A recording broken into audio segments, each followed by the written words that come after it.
y'all, Kristen here, and welcome back to my channel. We're into some minimalism, simplifying, and healthy living, then stick around.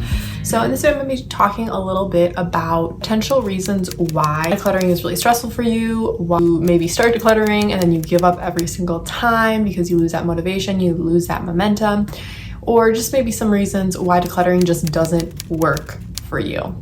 The first reason why decluttering maybe doesn't work for you is because you're overwhelmed. You don't really know what to do beyond that. You see a pile of stuff, you see a whole garage full of stuff, you see a whole house full of stuff.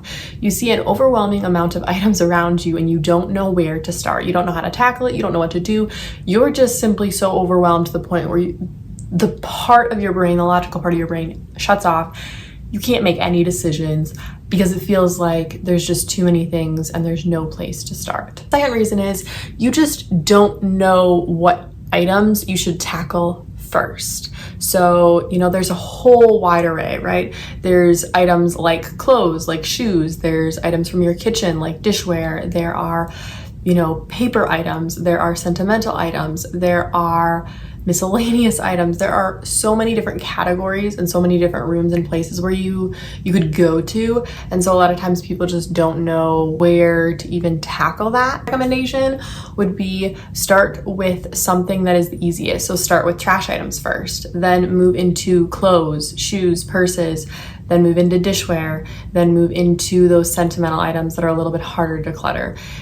Start with something that's going to be easier for you to declutter personally. So that can be any of the categories I listed above, or start looking at and asking yourself the question of what items would I really not miss and what items would I just not care if I decluttered them. Items have no sentimental value or meaning to me, and that's a great place to start. The third thing is you keep making excuses or just procrastinating in general. This is common. This has happened for me in my decluttering journey as well.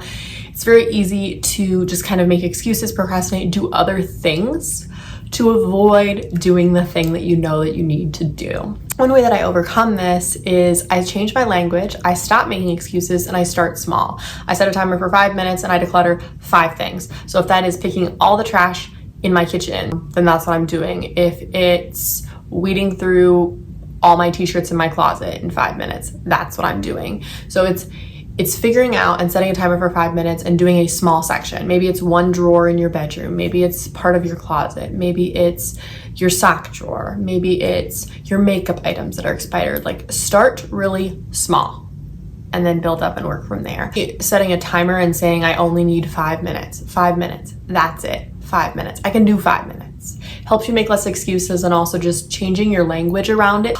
I know that I'm going to feel so much better after this 5 minutes if I just tackle this task. It's only 5 minutes. I can make it through it. I can do it. Giving yourself those phrases, and also just watching YouTube videos that maybe could be motivating in decluttering. The fourth tip is don't judge yourself so harshly. I'm sure you guys have also experienced this, whether it's judgment from other people because they maybe don't understand minimalism, or it's judgments, self-judgments, and attacks towards yourself. So one of the ways in which I combat and work against that is by identifying all the positives and making a long list, hanging it somewhere where I can see it, all of the progress and all the areas, all the positives, all the things that I am seeing that are growth. So even if it's simply one drawer, I can acknowledge and say, I decluttered all of the books, all of the paper, all of the stuff out of that drawer in 5 minutes, in 10 minutes, maybe it even was an hour, but I decluttered and I completed that. And so if I can do that, I can go and declutter and go through all of my shoes, my decor items that are sitting in storage, right?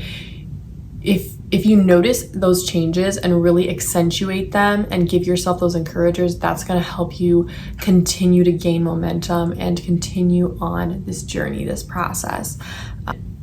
I think too, just validating and saying hey, I'm a human being, I'm going to make mistakes, but I'm learning and growing as I go. The other thing is if I'm receiving judgment from other people, a lot of times I will just simply say, well, they don't understand, they aren't in my shoes, and I just kind of take it at face value and I agree to disagree and just kind of let it go. I know that's so much harder. It's something that I'm continuing to learn. Fifth reason was you had unrealistic expectations set for yourself. It was something that held me back and created so much judgment and shame towards myself. And so it was something I really had to work through in identifying and saying, okay, it was not realistic for me to think that I could go through all of my entire closet when I used to have like multiple dressers, a huge closet full of clothes. Everything was a mess. Like, it was not realistic for me to expect that I could declutter and go through all of my clothes, try them on, sell them, donate them, accomplish all of these things in a few hours. Not a realistic expectation. It just wasn't. And I didn't know that until I got there. And so once you know that and you maybe are feeling overwhelmed or you know that's where you're at, stop, take a step back, notice those unrealistic expectations and judgments, set a timer for 10 minutes and pick a section, a chunk to declutter for those 5 minutes, those 10 minutes, whatever allotted time you're giving yourself, but keep it small, because that's gonna help you feel more confident and to gain that momentum and to also just not set those unrealistic expectations. Like, we are human beings, and what I can accomplish and what you can accomplish are different.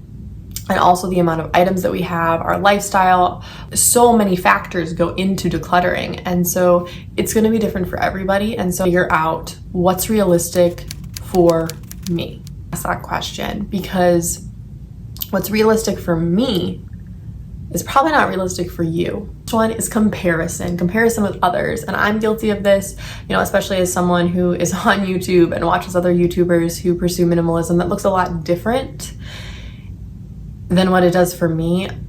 I have compared myself to their life and to their journey. And so I really have to catch myself when that happens, when I'm using, oh, but Minimal Mom did this, or, oh, well, the minimalist, Joshua, you know, didn't do that, or Ryan didn't do that. I have to catch myself in that and be like, okay, I am not them. I have to focus on myself and on where I'm at and what's realistic for me. My hobbies, my lifestyle, where I live, everything is different than it is for them. And that's okay. And that's going to be different from like my lifestyle and the way that I pursue minimalism. The things that I declutter may be vastly different from you. It may be similar, but it may be vastly different, and that's okay.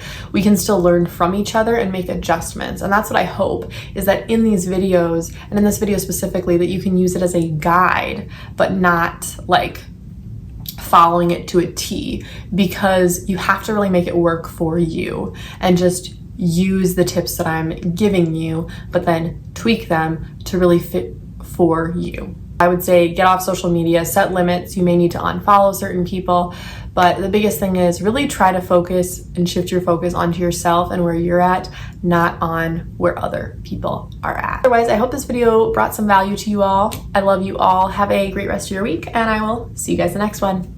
Bye.